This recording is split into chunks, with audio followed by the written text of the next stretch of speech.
Euh, bonsoir tout le monde, les Easy-là. Est-ce que vous arrivez à m'entendre? Oui, Le son, il est bon. Alors, oui, je vais oui. partager mon écran. Bon, avec vous, c'est un peu... on va essayer de faire 3 TP l'un après l'autre. Bon, je vous ai envoyé les vidéos que j'ai fait avec A4A et A4C. Mais on va essayer de tout faire aujourd'hui. Donc, on a à peu près jusqu'à 19h avec deck. On va essayer de terminer. Donc, pour résumer, on a 3 TP. On a le TP1 où il en présente l'environnement de travail et un peu quelques notions de réseau qui sont en relation avec le cours, qu'on va revoir en bref. Il y a ce que vous avez vraiment besoin. Et en plus, la notion d'adresse IP, c'est très important parce qu'on on va manipuler que ça lors de la configuration des interfaces du routeur, des machines, etc. Deuxième TP, on va apprendre à créer un réseau local. Et le troisième TP, on va apprendre à créer une interconnexion de réseau, des sous-réseaux et configurer un routeur. Donc c'est ce qu'on va essayer de faire aujourd'hui. On va commencer par présenter l'interface de travail. Donc ne faites pas attention à ça. C'est ce qu'on a fait avec les A4A juste avant. Voilà, on va enregistrer, on en aura peut-être besoin après. TP3. Voilà, donc quand vous ouvrez votre simulateur, vous avez cette interface. Donc Packet Tracer, c'est un outil qui permet de simuler des réseaux, de les configurer, de les mettre en place, etc. Donc ça agit comme si vous avez un réel réseau que vous êtes en train de manipuler. Donc c'est pas très différent du côté machine. L'objectif des TP en présentiel, on va voir le côté machine. Maintenant, on va configurer de vrais réseaux et on ne va pas utiliser le simulateur. Le simulateur, on va le faire uniquement en ligne. Donc, vous avez la première barre, c'est pas très important. C'est file pour créer un fichier packet tracer, pour copier un fichier packet tracer, pour ouvrir un fichier, etc. Head aussi, c'est pas vraiment important, c'est pour personnaliser l'écran d'affichage, le zoom, etc. Le composant le plus intéressant, c'est cet écran blanc, si on veut. C'est l'espace de travail. C'est ici qu'on va créer la topologie, mettre les équipements, etc., les relier. Donc, c'est là où on va le plus travailler. On va s'attaquer à cette petite barre où il y a les différents équipements qu'on peut ajouter, plus les connexions. Donc, on a plusieurs équipements. Ne faites pas attention à ceux-là. Faites uniquement attention à ceux-là. Donc, premier, tout à fait à gauche, vous avez ce qu'on appelle les équipements d'interconnexion. Et là, vous avez ce qu'on appelle les end devices ou bien les terminaux. Donc, la différence entre les deux, c'est que les terminaux sont les équipements qui reçoivent de manière définitive l'information, comme un PC, un smartphone, un laptop, etc. Donc, c'est des équipements qui sont censés être des récepteurs finaux d'informations. Contrairement aux équipements d'interconnexion, comme ceux-là, ne faites pas aussi attention à ceux-là, les commutateurs et les routeurs. Donc c'est des équipements qui ne reçoivent pas l'information de manière définitive, mais qui servent plutôt à l'acheminer, ou bien l'information passe via ces équipements en transit. Maintenant, ce pas des équipements qui reçoivent de manière définitive. Donc c'est ça la différence. Donc on va manipuler comme composants terminaux les PC généralement. Il y a les laptops aussi, c'est la même chose. Ils ont les mêmes caractéristiques, donc on va plus utiliser les PC. Il y a les serveurs qui sont aussi des équipements terminaux, sauf que qui peuvent fournir des services comme je sais pas, un service HTTP, etc. Donc c'est plus élaboré qu'un PC ordinaire. Et on a les équipements d'interconnexion. Donc on va manipuler les routeurs et les switches. Les routeurs TANI, quand vous cliquez sur un équipement ici, vous avez à droite, vous avez un ensemble de types. Il y en a plusieurs routeurs ou là, plusieurs switches, équipements terminaux, plusieurs types d'équipements, etc. Les routeurs, je vous conseille toujours d'utiliser Head le routeur. PT router, Packet Tracer router. C'est un routeur qui est assez complet, fait plusieurs interfaces, fait plusieurs type d'interface, etc. Donc utilisez tout, ayez l'habitude de travailler avec celui-là parce que il est assez complet. Parfois quand vous travaillez avec d'autres, tu veux relier via ton routeur 4 réseaux, les 4 branchements. Le routeur TAC il possède que deux interfaces. Et donc tu commences à faire ta topologie, après tu te rends compte que ce routeur-là n'est pas satisfaisant. Mais Hada, on peut même ajouter des interfaces, etc. Donc c'est le plus simple à utiliser et on risque pas de se tromper en l'utilisant. Donc utilisez Hada, retenez le routeur PT. Et les switches, vous avez le premier par exemple. C'est tous les mêmes. Ils sont différents en termes de nombre de ports, etc. Voilà. On a le hub aussi. On le verra dans le TP numéro 4. Ne faites pas encore attention à lui. Donc, les équipements et on va les manipuler. Les autres, on ne les verra pas. Parce que les autres, regardez, c'est des équipements en relation avec tout ce qui est Internet des objets, etc. Donc là, on ne va pas rentrer dans ces détails-là. On va uniquement configurer des réseaux simples. Donc des terminaux, même pas Hada, on ne va pas l'utiliser. On va utiliser ça et ça. On revient à cette barre-là. La barre, elle permet la manipulation des équipements au niveau de l'espace de travail. Le premier bouton, c'est pour la sélection et le déplacement. Donc je peux sélectionner un équipement comme ceci. Ça m'affiche une fenêtre, on va la voir en détail. Je peux le déplacer. Je peux sélectionner plusieurs équipements que je peux déplacer en même temps, etc. Ça sert à la sélection et au déplacement. La loupe, ça permet d'afficher ce qu'on appelle tout ce qui est table au niveau d'un équipement. Pour un PC, il a une table ARP. Après ne faites pas attention. La loupe, ça permet d'afficher des tables. Kif, le serveur, il a une table ARP. Le routeur, par exemple, il a une table de routage. Le switch, il a une table MAC, etc. Alors, regardez, switch, il a MAC table et ARP table. Et le routeur, il a routing table, ARP table, NAS table. Donc chaque équipement, suivant son rôle et ses caractéristiques, il a des tables via lesquelles il travaille. Donc c'est via les tables, il peut décider où acheminer le paquet, etc. Donc ça, on le verra par la suite. Le troisième bouton, en partant de la gauche, c'est pour supprimer. Je peux supprimer un équipement comme ceci. Voilà, donc pour revenir vers la sélection, je dois cliquer ici. Et là, vous avez, c'est pour me donner une nouvelle résolution à l'espace de travail. Ne faites pas attention à lui. Hada, c'est pour ajouter des notes. Regardez, je peux écrire Zama, adresse IP, comme ça. Je peux insérer des notes. De la note, je peux la déplacer. Donc ça sert à quoi? C'est quand on a un grand réseau, pour ne pas se perdre les configurations, etc. Par exemple, si j'ai chaque réseau a un nom, chaque PC a une adresse IP, etc. Je peux les mentionner au niveau de la topologie pour ne pas me perdre en configurant ma topologie. La ligne, c'est pour insérer une ligne. Donc voilà, comme ceci. Les lignes, par exemple, pour délimiter des sous-réseaux. Vous pouvez insérer des rectangles, voilà, pour différencier un sous-réseau d'un autre. Ou là, des cercles. Donc tout dépend de ce que vous voulez. Hein. Voilà, et là, c'est pour insérer quelque chose qui n'a pas de forme prédéfinie. Voilà. On peut les supprimer via ce bouton-là. On revient toujours vers Delete. On supprime tout ce qu'il y a au niveau de la topologie. Voilà. On revient vers la sélection. Et là, les deux enveloppes. Donc l'enveloppe Hadi, c'est pour envoyer un paquet de tests de connexion qu'on appelle un paquet ICMP ou bien un ping. Donc entre deux PC ou entre deux terminaux qui veulent communiquer, envoyer un ping veut dire tester si la destination elle est up ou pas, si elle est joignable ou pas.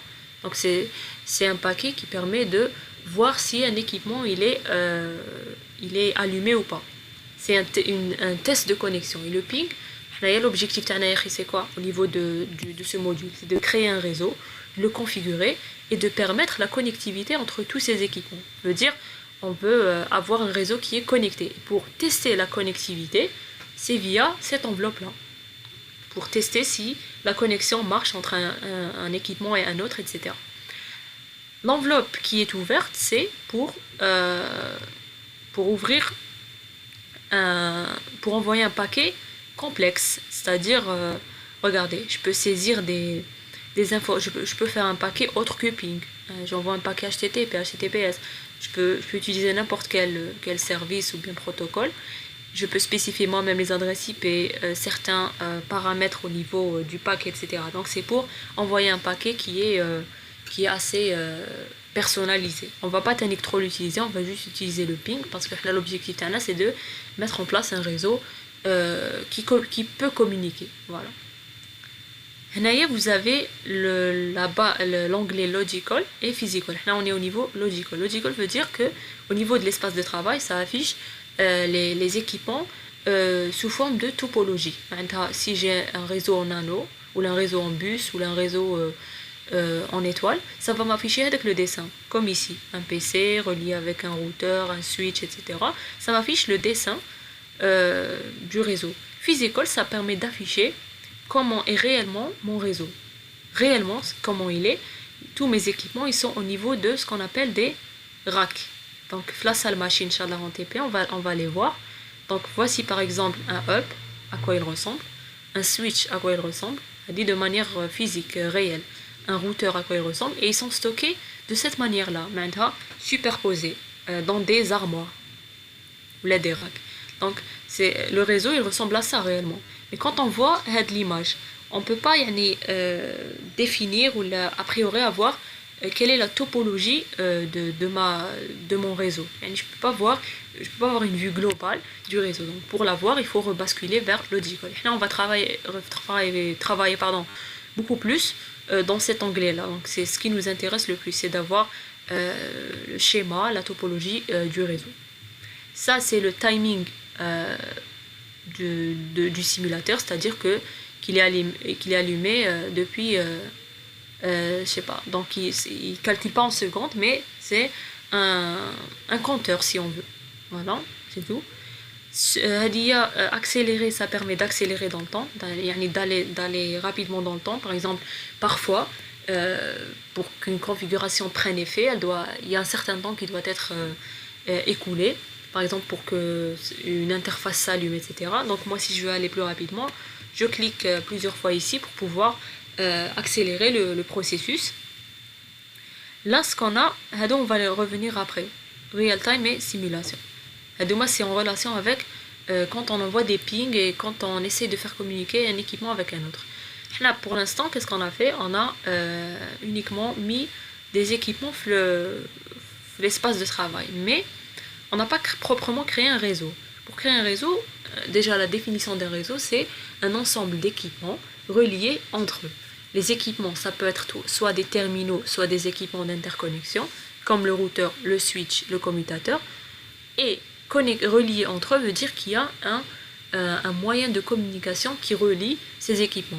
Soit une liaison filaire, sans fil, vaisseau hertzien, etc. Là, on va s'intéresser aux liaisons filaires. Donc pour ajouter une liaison filaire entre deux équipements, on clique sur Connections, bien l'éclair. C'est-à-dire qu'on a une multitude de connexions qu'on peut insérer. Donc on va pas s'intéresser à cela, fibre optique, etc. On va uniquement s'intéresser à la ligne discontinue HD, à la ligne continue, le câble bleu ciel arqué et l'éclair. هذا à la fin, le câble serré entre deux routeurs, هذا à la fin. Concentrez-vous sur هذوما. Alors, on a deux types de câbles. On a le câble croisé, qui est la ligne discontinue, il est représenté ainsi, et on a le câble droit.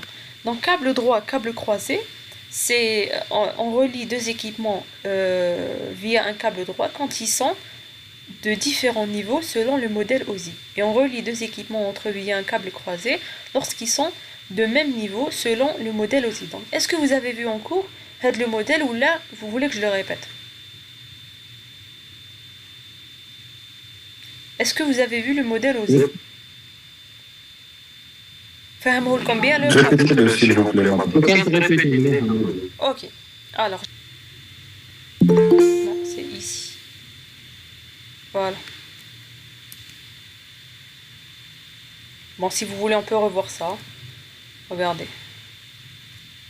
Bon, le cours il est disponible aussi sur ma chaîne, vous pouvez le revoir.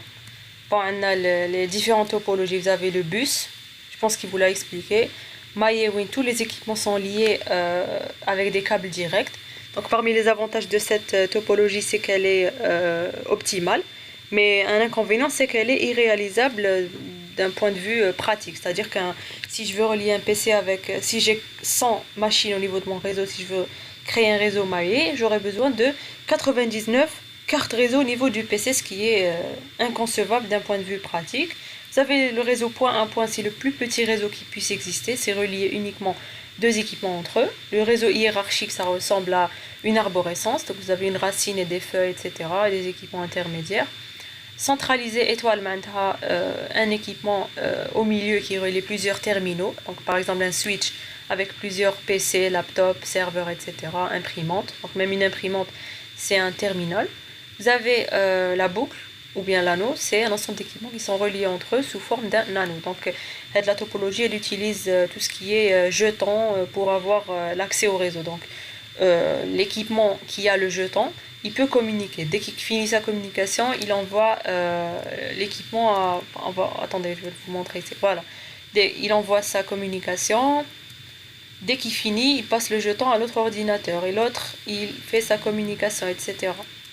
Donc s'il ne veut pas faire de communication, par exemple Ordi 3 ne veut pas faire de communication, il passe le jeton à l'ordinateur 4. Donc cela permet d'avoir, si on veut, une certaine équité d'un point de vue communication. Donc, la topologie TEN et qu'elle n'a plus été utilisée parce qu'on a abandonné les réseaux qu'on appelle les réseaux token ring et les réseaux en bus. On migre maintenant vers des réseaux qu'on appelle des réseaux Ethernet. Hiérarchique aussi, elle est bien parce que déjà l'arborescence, elle a des propriétés intéressantes. Par exemple, il existe un seul chemin entre deux terminaux, je sais pas. Donc ça a quelques avantages. Les inconvénients, c'est que c'est aussi irréalisable d'un point de vue pratique si on a beaucoup d'équipements terminaux. Donc si on a plusieurs feuilles, il nous faudra énormément d'équipements intermédiaires comme ceux-là. Voilà. La maillée, je l'ai expliqué. Hybride, c'est un ensemble et un mélange de tout ce qu'on a vu. Donc il y a l'étoile, par exemple, au niveau des serveurs. Et les serveurs, entre eux, sont reliés via un anneau. Donc hybride, c'est la meilleure topologie parce que c'est une topologie qui est assez réalisable selon le cas d'utilisation, selon le cas qu'on en a fait, le matériel qu'on a. Donc on n'est pas limité par on n'a pas des contraintes concernant la mise en place d'une topologie. Maintenant, on peut la faire comme on veut, selon les moyens du bord et selon les avantages qu'elle peut présenter. Donc c'est celle qui est utilisée dans le monde. Maintenant, modèle OSI et modèle TCP/IP. Modèle OSI, c'est quoi? C'est une norme. Normalement, c'est une norme. Une norme, c'est quoi? C'est une convention qui a été établie par un organisme de normalisation qui est l'ISO. Donc l'ISO, c'est un organisme de normalisation internationale qui émet des normes dans le domaine industriel, beaucoup plus et commercial. Parmi les normes dans le domaine réseau et informatique, il y a ce qu'on appelle la norme ISO qui a un certain numéro, je l'ai oublié, donc norme ISO 7000 quelque chose, qui est le fameux modèle OSI. Donc le modèle OSI, c'est quoi? C'est décrire comment se passe une communication dans un réseau. Maintenant, comment se fait de la communication? Pourquoi on doit la décrire? Pour que tous les équipements de tous les constructeurs puissent communiquer de la même manière. Parce que si chaque constructeur commence à développer son propre mode de communication, les équipements qui sont issus de constructeurs différents ne pourront pas communiquer. Pourquoi? Parce qu'ils utilisent des normes qui sont différentes. Donc c'est pour ça que on a opté pour des organismes neutres de normalisation qui, eux, délivrent les normes que les constructeurs doivent respecter. Donc le modèle OSI, c'est un modèle qui est respecté par tous les constructeurs d'équipements réseau. Le modèle OSI, c'est un modèle qui est structuré sur 7 couches. Les couches, elles vont du haut vers le bas. Donc on a les couches qui sont ici. Les hautes couches, c'est les couches logicielles. Et les couches qui sont en bas, c'est les couches matérielles. Donc on va voir par la suite pourquoi on les décrit ainsi. L'essentiel, il est modélisé selon 7 couches, une superposée sur l'autre. Si on veut, c'est comme une pile. Le modèle OSI aussi, c'est un modèle théorique. Il décrit la communication, comment se passe cette communication de manière théorique uniquement. C'est pas un modèle qui est, si on veut, pratique. Le modèle pratique se basant sur le modèle OSI s'appelle le modèle TCP/IP. Donc TCP/IP, c'est un modèle de communication pratique utilisé pour la communication au sein des réseaux qu'on utilise et il se base sur OSI. Il est utilisé au niveau du réseau Internet. Donc le réseau Internet, c'est Internet veut dire Interconnection Network, c'est l'interconnexion des réseaux, c'est le réseau mondial qui regroupe tous les réseaux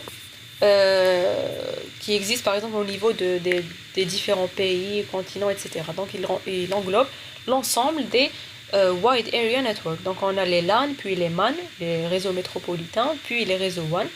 Et l'ensemble des réseaux WAN va nous former ce qu'on appelle le réseau Internet. Donc le modèle TCP/IP, la manière de communiquer sur Internet se base sur TCP/IP qui lui-même se base sur le modèle théorique OSI. Les 7 couches sont, on a la couche application qui sert d'interface entre les applications. La couche application, c'est généralement l'interface de l'utilisateur, donc mon écran par exemple, l'écran d'un PC, il est au niveau applicatif. La couche présentation, elle permet le codage, la conversion et le chiffrement des données. Donc codage ASCII, conversion d'un type à un autre, chiffrement des données aussi, donc tout dépend le mécanisme de chiffrement utilisé, etc. Donc voilà à quoi sert la couche présentation. La couche session, elle permet d'établir une connexion entre deux applications au niveau d'une même machine. Établir une connexion, la maintenir et la libérer. Couche transport, elle permet d'établir une connexion de bout en bout. Ça veut dire d'une application se trouvant sur une machine vers une autre application se trouvant sur une autre machine. La couche réseau, elle permet d'acheminer les paquets, elle permet l'adressage IP, elle permet aussi le routage. Donc ne faites pas trop attention, je sais qu'en lisant les définitions vous n'arrivez pas à comprendre. On va simuler un modèle de communication réelle, vous allez comprendre le rôle de chaque couche. La couche liaison, elle permet l'échange des données via un support local commun. Et la couche physique sert à coder le signal. Maintenant, en haut, ce qu'on avait, on avait, si on veut, des données sous forme numérique, sous forme binaire. Au niveau de la couche physique, on va moduler, on va transformer le signal numérique en un signal analogique. Donc le signal analogique, c'est un signal continu, contrairement à un signal numérique qui est discontinu. Le signal analogique, c'est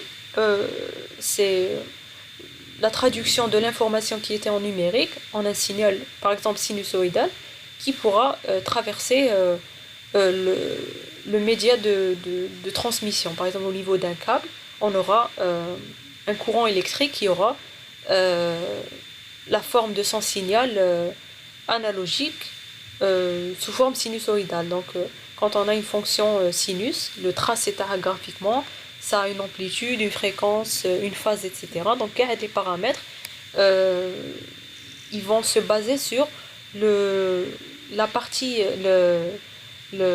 la donnée binaire. Ce qu'on a en binaire, on la traduit en analogique. Là, on ne s'intéresse pas aussi à cette traduction. Donc, ce qui se fait ici, par exemple, c'est ce qui concerne les gens qui étudient la télécommunication. Donc, les gens qui étudient la télécommunication, ils vont comprendre ce qui se passe réellement du binaire vers du numérique vers l'analogique et comment le signal il va traverser le câble, les interférences, les bruits, etc. Donc là, les informaticiens ne s'intéressent pas à ces couches. C'est pour ça que je vous ai dit que les couches basses, c'est les couches matérielles, hardware. Ou c'est les couches logicielles, software. Voilà. Modèle TCP/IP, c'est un modèle qui est basé sur OSI. Maintenant, il reprend les concepts d'OSI et il les met en pratique. Donc, pour TCP/IP, ces trois couches-là, en parallèle, forment la couche application. Maintenant, la couche application, le modèle TCP/IP, elle fournit ces trois services. Sert d'interface, elle fait le codage, la conversion et le chiffrement et établit une connexion et la maintient et la libère. Donc, la couche application au niveau de TCP/IP, elle fait tout ça. La couche transport au niveau du modèle TCP/IP est la même que celle d'OSI, donc c'est les mêmes concepts. La couche réseau aussi, sauf qu'elle est appelée couche Internet parce que TCP/IP est utilisé au niveau du réseau Internet. Et couche accès réseau, elle englobe les deux services fournis par les couches liaison et physique. Donc TCP/IP a préféré regrouper les services de ces deux couches en une seule pour, pour, euh, pour avoir moins de couches et pour que ça soit plus simple. On va revenir vers maintenant, on est au niveau d'un réseau. Pour pouvoir communiquer au niveau d'un réseau, chaque terminal, chaque équipement, لازم يكون عنده une identité. C'est très normal, donc je veux communiquer avec quelqu'un, je dois connaître son identité. La caractéristique de l'identité لازم تكون distincte, c'est-à-dire que au niveau du réseau, chaque équipement يكون si on veut joignable de manière unique. Au niveau applicatif, l'identité, c'est le nom d'hôte. Par exemple, au niveau de votre PC, vous avez votre nom de PC, vous pouvez le nommer comme vous voulez. Votre téléphone, vous avez par exemple iPhone de telle personne, etc. Donc ça, c'est un moyen qui permet d'identifier une entité ou un équipement au niveau applicatif, au niveau interface utilisateur. L'inconvénient de cet identifiant, c'est qu'il n'est pas unique. C'est-à-dire que plusieurs autres équipements peuvent avoir le même nom d'hôte. Donc vous avez mis votre nom, avec une autre personne, elle s'appelle comme vous, elle a mis son nom, etc. Donc c'est pas si on veut, un identifiant qui permet d'être distinct. On a au niveau transport le numéro de port. Pour écrire au niveau de la couche transport, on établit une connexion de bout en bout, on établit une connexion entre deux applications. Par exemple, j'établis une connexion entre un serveur HTTP et un client, donc j'utiliserai par exemple le port HTTP. Donc le port HTTP, ça sera l'identifiant de l'entité au bout au niveau transport. Technique, l'identifiant il n'est pas unique. Il n'y a pas que vous qui utilisez le port HTTP, il y a d'autres personnes qui sont en train de communiquer, qui utilisent aussi le numéro de port. Au niveau réseau, l'identifiant, on l'appelle adresse IP. L'adresse IP, c'est un identifiant au niveau de la couche 3, selon le modèle OSI. C'est un identifiant unique à un instant T. Quand vous vous connectez sur Internet, on vous attribue une adresse IP. L'adresse IP, vous allez l'utiliser pour avoir une identité sur Internet, pour pouvoir communiquer avec des serveurs, des sites, d'autres personnes, etc. Mais à un instant T. C'est-à-dire que si vous vous déconnectez, votre adresse IP, elle sera affectée à une autre personne. Donc, vous vous reconnectez une seconde fois, on va vous attribuer une autre adresse. Donc, il y a ce qu'on appelle, je ne sais pas si vous savez, un serveur DHCP qui fait tout ce travail. Attribution d'adresse IP, résiliation d'adresse IP, etc. Donc il a une plage d'adresses et il les gère. Chaque fois qu'il y a quelqu'un qui se connecte, il lui donne une adresse. Chaque fois qu'il y a quelqu'un qui se déconnecte, il lui enlève son adresse pour pouvoir la donner à un autre équipement, etc. Donc ça c'est pour dans un but d'économie d'adresse, etc. Donc vous savez qu'en IP, surtout en IPv4, on n'a pas beaucoup d'adresses, donc on a commencé à sentir le manque d'adresses récemment. Donc cela est dû aussi à l'apparition de l'Internet des objets, de la démocratisation de l'utilisation d'Internet à travers le monde, beaucoup plus l'Internet des objets parce que maintenant un utilisateur n'a pas uniquement un seul équipement mais il a plusieurs. Donc il a une maison entière qui est connectée, plusieurs terminaux, smartphones, smartwatch, smart TV. Donc tout ce nombre d'équipements a fait en sorte que il y a beaucoup de terminaux qui sont connectés en parallèle à un instant T, et donc les adresses IP ne suffisent plus. C'est pour ça qu'on a migré vers ce qu'on appelle IPv6, où la taille de l'adresse IP elle est grande. On va voir ça en détail juste après, comme le modèle OSI.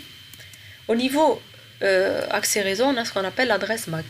L'adresse MAC, c'est l'adresse IP, c'est une adresse logique, où elle change à chaque instant T, à chaque connexion, etc. L'adresse MAC, c'est une adresse physique. Une adresse physique, c'est une adresse qui est figée. Elle ne change pas. Vous l'aurez toujours. l'adresse physique en réalité c'est l'identifiant de la carte réseau de l'équipement. Donc chaque équipement a une carte réseau filaire ou bien sans fil, moi une carte réseau, et l'identifiant de cette carte réseau c'est l'adresse MAC. L'adresse MAC c'est une adresse qui est unique au monde, c'est-à-dire que vous avez un identifiant d'une carte réseau, vous êtes le seul à l'avoir dans le monde entier. Donc ce qui se passe c'est que chaque constructeur il a une plage d'adresse à donner à ses équipements. Donc suivant avec la plage, on va faire en sorte que chaque équipement il aura une adresse unique dans le monde.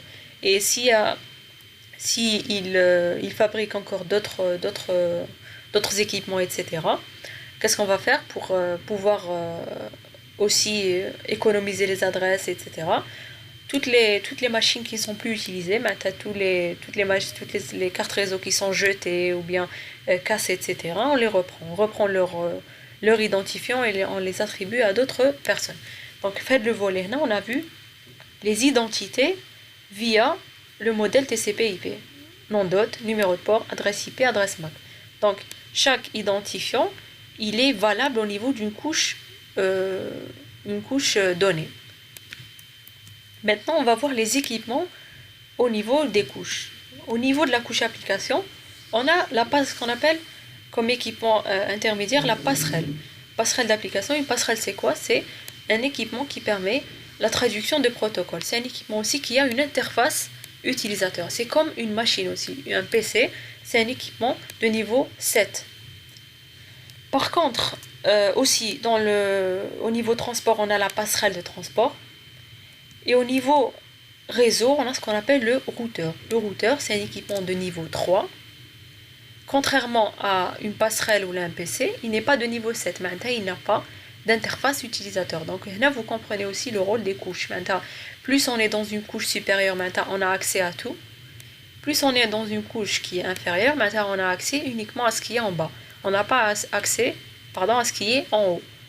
Au niveau de la couche liaison, on a le switch ou bien le commutateur. Ça veut dire maintenant, le routeur il comprend les adresses IP, mais il ne comprend pas les numéros de port. Le commutateur il comprend uniquement les adresses MAC, mais il ne comprend pas les adresses IP. Le concentrateur, il est au niveau physique maintenant, il comprend uniquement les signaux analogiques. Il ne comprend pas les adresses MAC. Donc, regardez, on a défini des équipements suivant le modèle TCP/IP. Et on a défini aussi des identités suivant le modèle TCP/IP. Si je reviens vers Packet Tracer où je vous disais qu'on utilise un câble croisé entre des équipements de même niveau, veut dire que un PC et un PC, par exemple, je dois utiliser un câble croisé. Parce que le PC et le PC, ils sont de niveau 7, ils sont de même niveau. Voilà. J'ai relié les deux PC via un câble croisé. Si je relie les deux PC via un câble droit, j'aurai... Regardez, c'est rouge. Il n'y a pas de connexion parce que j'ai utilisé un câble droit pour relier deux équipements qui sont de même niveau. Et ça, c'est une erreur.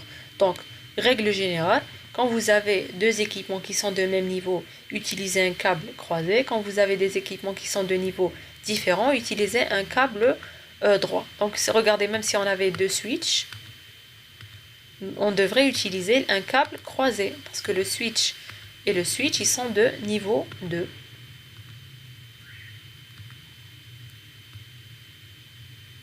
Voilà. Par contre, si j'avais utilisé un câble droit, ça n'aurait pas marché. Entre un routeur et un switch, on utilise un câble droit. Parce que le switch, il est de niveau 2, le routeur, il est de niveau 3. Voilà. Bon, là, il ne s'allume pas parce qu'on n'a pas configuré le routeur. Ne faites pas attention. Mais voilà le câble qui est correct. C'est un branchement qui est correct. Si on avait mis l'inverse, c'est incorrect. Maintenant, même vous configurez vos machines, etc., vous avez des câbles qui ne sont pas corrects. Donc, vous avez un réseau où les moyens de transmission ne sont pas corrects, donc vous n'aurez pas de connectivité. Donc, vous devez respecter cette règle. Deux équipements de même niveau, vous utilisez un câble croisé. Deux équipements de niveau différent, vous utilisez un câble droit. Donc les niveaux, c'est selon ce qui est montré ici. Voilà. Maintenant, pour comprendre mieux ce qui se passe au niveau du modèle OSI et comment se passe une communication, maintenant, si on suit le modèle, on va suivre TCP/IP parce que OSI c'est un modèle théorique, mais il se base sur OSI. On va utiliser TCP/IP. Donc, en utilisant le modèle, maintenant, on a ici deux entités qui veulent communiquer. Hada, il veut envoyer une donnée vers ce terminal-là ou cet équipement. Les deux ont une pile protocolaire, une pile TCP/IP. Qu'est-ce qui se passe? On est au niveau applicatif. Vous êtes au niveau de votre interface utilisateur. Vous voulez par exemple envoyer une donnée vers une destination précise, qui est celle-là. Vous avez votre donnée. La donnée, ça peut être un fichier texte, une image, un son, une vidéo, donc tout type de données qu'on peut envoyer. Au niveau de chaque couche, là on va supposer qu'on est dans la couche application, on est comme TCP/IP. On a ça, on n'a pas OSI. Donc faites en sorte que la donnée elle est au niveau de cette couche, pas application mais tout ça. Application, présentation et session selon TCP/IP, c'est application. Qu'est-ce qui se passe au niveau de chaque couche? Il faut retenir le concept. C'est qu'au niveau de chaque couche, on ajoute à la donnée de la couche en cours ce qu'on appelle un en-tête. L'en-tête, c'est quoi? C'est un ensemble de données système qu'on ajoute à la donnée. Donc la donnée brute, qui est en blanc, on va lui ajouter ce qu'on appelle un en-tête. Au niveau de la couche application, on ajoute ce qu'on appelle un en-tête applicatif. L'en-tête applicatif, où je fais, mais fais-je la donnée elle est ici. L'en-tête applicatif fait des données concernant ma donnée. Ça veut dire des informations concernant la donnée. Le nom du fichier, par exemple, date de dernière modification, nom du propriétaire, extension, taille, donc des données du genre, si elle est chiffrée ou pas. On va la chiffrer au niveau applicatif parce que présentation OSI, on a codage, chiffrement, etc.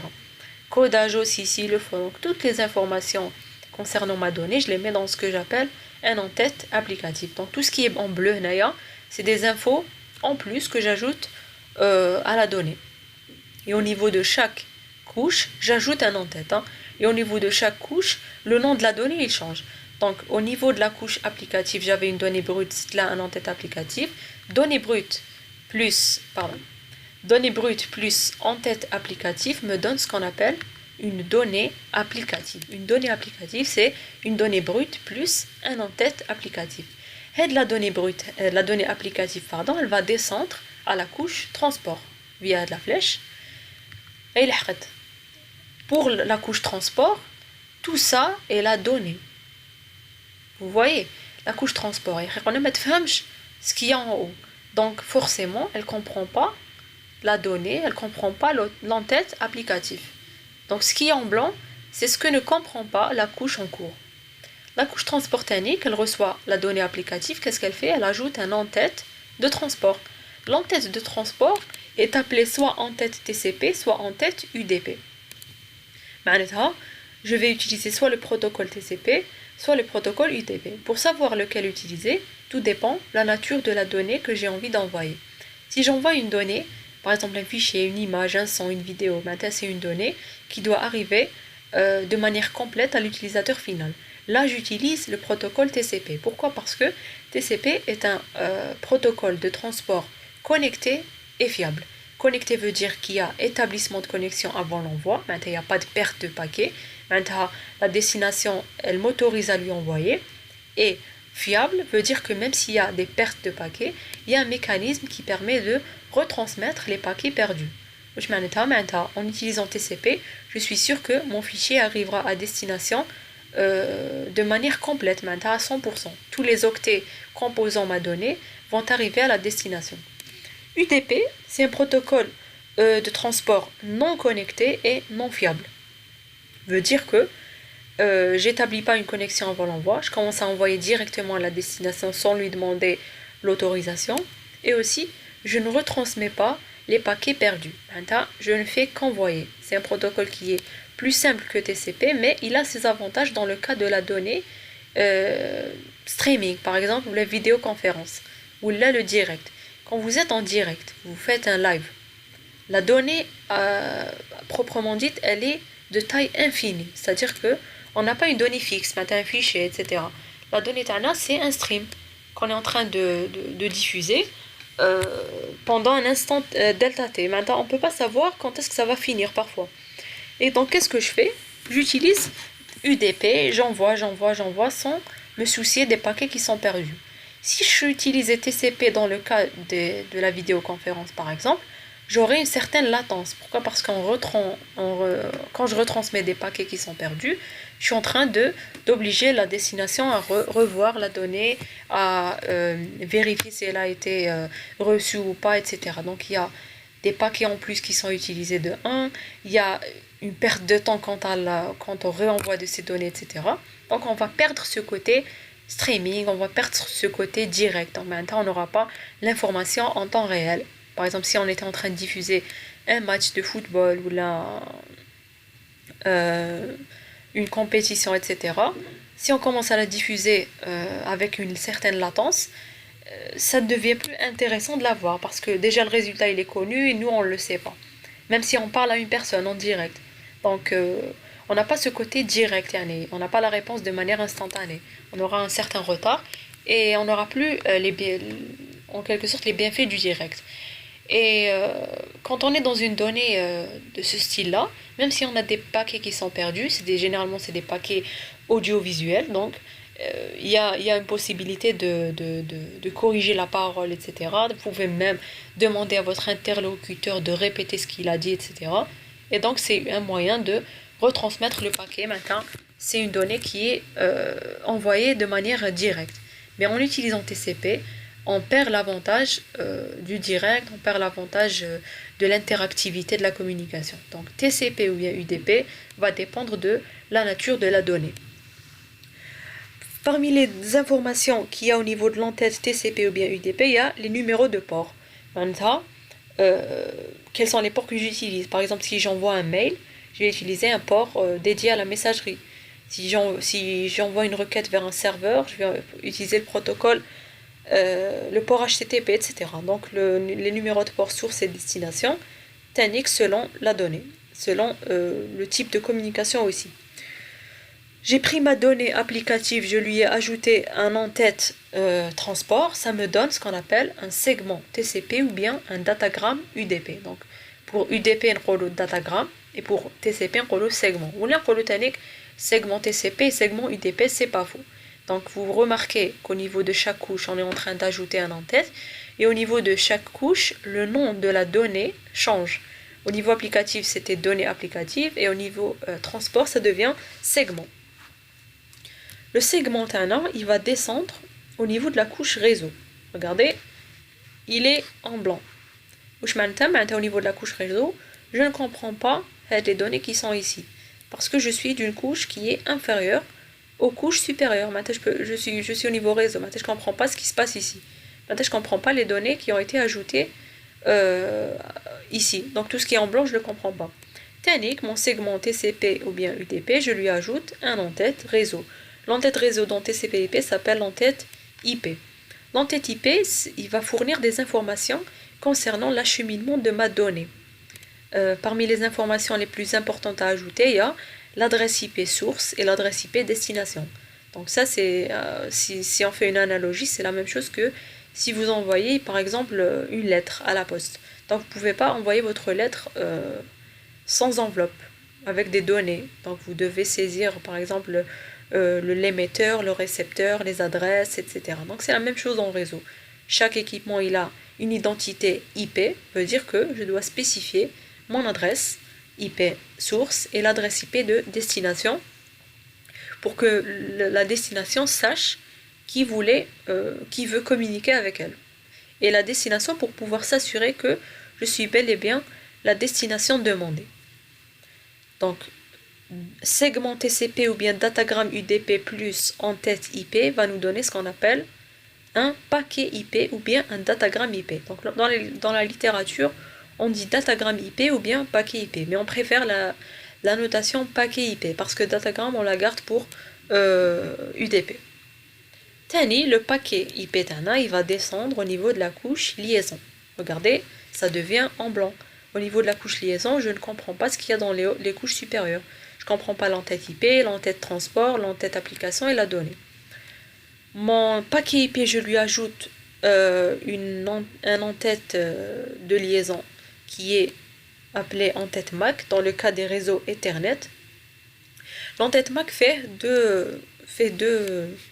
il y a si on veut, deux entêtes. On a au tout début l'entête MAC et on a à la fin le FCS qui est ce qu'on appelle le remorque Ethernet. Le FCS fait tout ce qui est contrôle d'erreur. Et MAC, c'est l'entête MAC fait des informations concernant la couche liaison. Parmi ces informations-là, on va mettre l'adresse MAC source et l'adresse MAC destination. On est au niveau liaison. Maintenant, datagramme paquet IP plus entête liaison va nous former ce qu'on appelle une trame Ethernet. Regardez, au niveau de chaque couche, j'ajoute un entête spécifique et au niveau de chaque couche, j'ai un nom spécifique à ma donnée. Là, c'est donnée applicative, là, c'est segment, là, c'est paquet et là, c'est trame. La trame, elle va descendre au niveau de la couche physique. La trame, elle est en binaire. Au niveau de la couche physique, je vais uniquement traduire cette suite binaire, par exemple, en un signal analogique. Tout dépend le média de communication. Le processus de la donnée vers la trame s'appelle ce qu'on appelle l'encapsulation. Ça veut dire que la donnée, elle traverse toutes les couches du modèle TCP/IP pour pouvoir arriver à une donnée qui peut être envoyée. C'est-à-dire que la donnée, je ne pouvais pas l'envoyer seule. Elle se serait perdue au niveau du réseau. Je dois l'équiper, lui mettre plusieurs informations, si on veut. Tout ça, c'est des données système. Il n'y a que ça qui représente la donnée brute, le fichier, l'image, le son, etc. Donc elle doit avoir tout ça pour pouvoir circuler sur le réseau et pour pouvoir arriver et être restitué à l'utilisateur final. Le processus, l'ajout d'entête au niveau de chaque couche s'appelle encapsulation. J'encapsule ma donnée dans une donnée applicative, j'encapsule ma donnée applicative dans un segment, j'encapsule mon segment dans un paquet, j'encapsule mon paquet dans une trame. Arrivé à destination, maintenant, l'envoi, on descend de la couche application vers la couche physique. La réception, on est au niveau physique, on est au niveau de la carte réseau. L'utilisateur final, il a reçu la trame. Qu'est-ce qu'il va faire? Il est au niveau, par exemple, il a reçu le signal il a été traduit en binaire, etc. Il récupère la trame. La trame, il est au niveau liaison. Maintenant, il comprend ça. Il comprend ce qui est en bleu. Il comprend l'entête MAC. Parce que l'entête MAC, elle a été ajoutée au niveau liaison l'émetteur. Au niveau de l'entête MAC, il va checker les adresses MAC source et destination. Il va voir est-ce que l'adresse de destination correspond à son adresse MAC. Si elle correspond à son adresse MAC, qu'est-ce qu'il fait? Il la remonte à la couche supérieure. Ici, l'adresse MAC destination lui correspond. Si elle ne lui correspond pas, il détruit le paquet, donc il ne le fait pas remonter aux couches supérieures. Quand il remonte la trame au niveau réseau, maintenant, il désencapsule. Là, il sera le processus de désencapsulation. C'est l'inverse. Maintenant, si on veut, la trame, il lui enlève l'entête. Il va casser les deux informations. Il les a vérifiées, c'est bon. Il fait remonter le paquet qu'il y avait dedans, là-dedans en blanc, au niveau de la couche réseau. On est au niveau de la couche réseau, maintenant, on comprend l'entête IP. Donc au niveau de la couche réseau, on va vérifier si l'adresse de destination correspond à l'adresse IP de la destination. Si ça correspond, je la fais remonter aux couches supérieures, sinon je la détruis.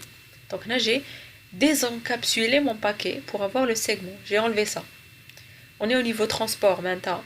On comprend aussi l'entête de transport, TCP ou bien UDP. On va voir si le port de destination me correspond. Si c'est l'application que je suis en train d'utiliser pour communiquer. Si c'est le cas, je remonte vers la couche applicative. Je suis au niveau de la couche applicative, j'ai ma donnée et mon en-tête, donc je peux lire l'en-tête applicative. Je vais décoder la donnée, je vais la déchiffrer, je vais la convertir, etc. pour pouvoir à la fin récupérer la donnée brute. Donc si j'ai envoyé une donnée, un mail, et la destination reçoit le mail en format texte comme je l'ai envoyé, donc ça passe par toutes ces étapes. Ça passe de là à là, et ça passe de là à là. Donc voilà comment se passe la communication en utilisant le modèle TCP/IP ou bien OSI aussi. Donc, le processus d'aller de la couche physique vers la couche application s'appelle le processus de désencapsulation. C'est l'inverse, c'est enlever les entêtes. Et l'encapsulation, c'est ajouter les entêtes. Donc est-ce que vous avez compris ce modèle?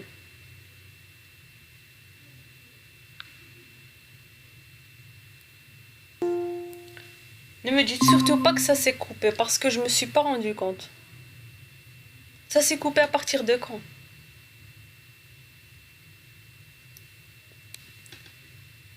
Vous avez cessé de m'entendre à partir de quand? Parce que j'étais en train d'expliquer 30 minutes.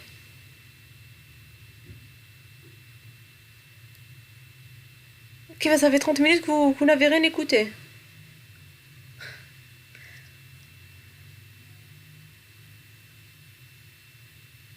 Non, j'ai pas perdu de connexion. Je ne sais pas, j'avais la connexion. J'étais en train d'expliquer avec le cours et je me suis pas rendu compte. Ils sont tous partis alors.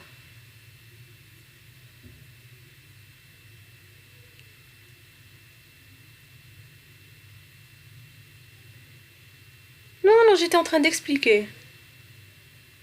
Et j'avais pas yani, la notif qu'il n'y a pas de connexion, etc. Qui a oublié pour vous dire est-ce que vous avez compris? Et j'ai trouvé l'écran تاع le Google Meet c'était fermé.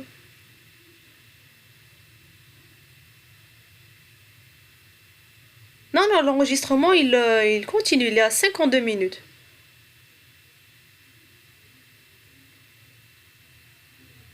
Ouais, mais c'est à 52, ça n'a pas arrêté d'enregistrer. L'enregistreur il marche toujours.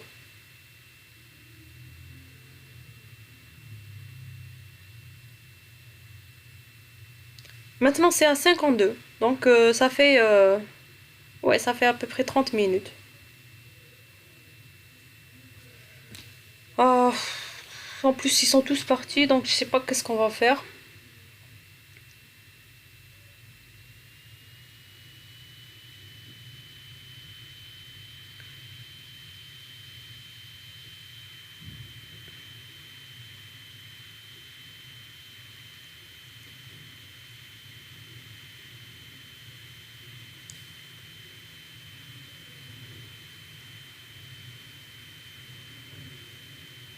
Bon, regardez, qu'est-ce qu'on va faire? Je vais vous publier tout ce que j'ai expliqué jusqu'à maintenant et je m'arrête.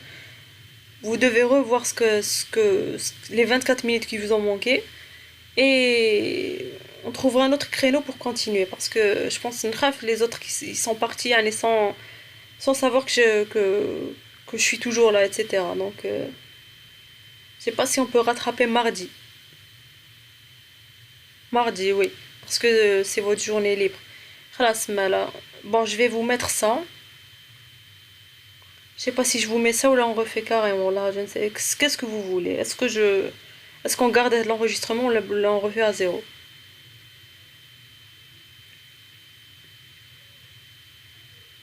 Voilà, donc fait 1 heure maintenant. Fait 1 heure.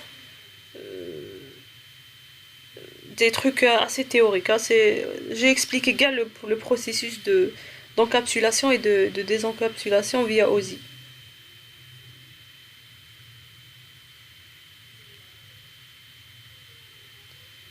Voilà, donc ça la séance تاعنا lundi. Lundi en présentiel. Puisque c'est lundi, donc yani, vous serez en TP je sais pas si. Sinon je prends 1 heure à expliquer à expliquer le TP. Yani, résumer les 3 TP fait que en présentiel et faire la pratique ça machine.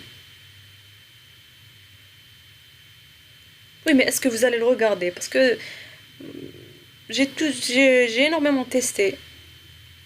J'ai testé la méthode d'envoyer des vidéos, les étudiants ne regardent pas. Et quand il y a un enregistrement, ils sont là.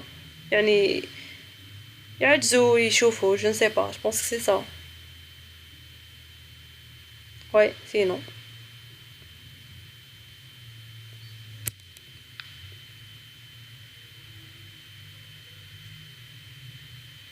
Bon, ce qu'on va faire, vous allez vous limiter à ce qu'il y a dans cette vidéo. Donc, Win Habes Torka. Et lundi, on va. Mais je voulais bien aborder les adresses IP.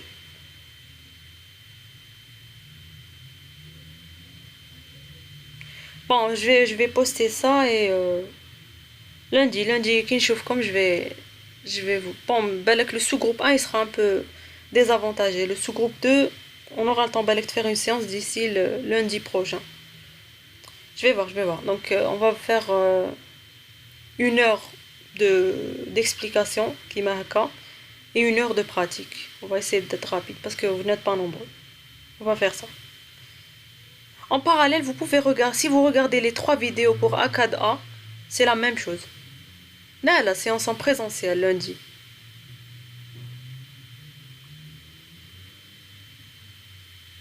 Lundi, il y a 14h. Enfin, midi 30. Groupe 3. Voilà, donc je vais essayer de faire tout le TP. 1, 2, 3, parler, expliquer. Après, comment ça vous... Ah, ce matin, oui. Malinté, tu regardes les enregistrements que j'ai postés. Je viens de poster ouais, pour A4A. Je l'ai fait à 15h30. Et on va faire une autre séance Mahad, c'est sûr, parce que ça va pas suffire. Je vais encore vous envoyer le lien.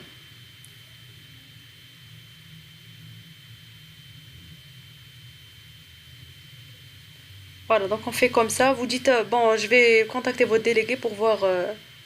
ou là, lundi, carrément lundi, on va prendre la décision quand je vous verrai en présentiel. Voilà.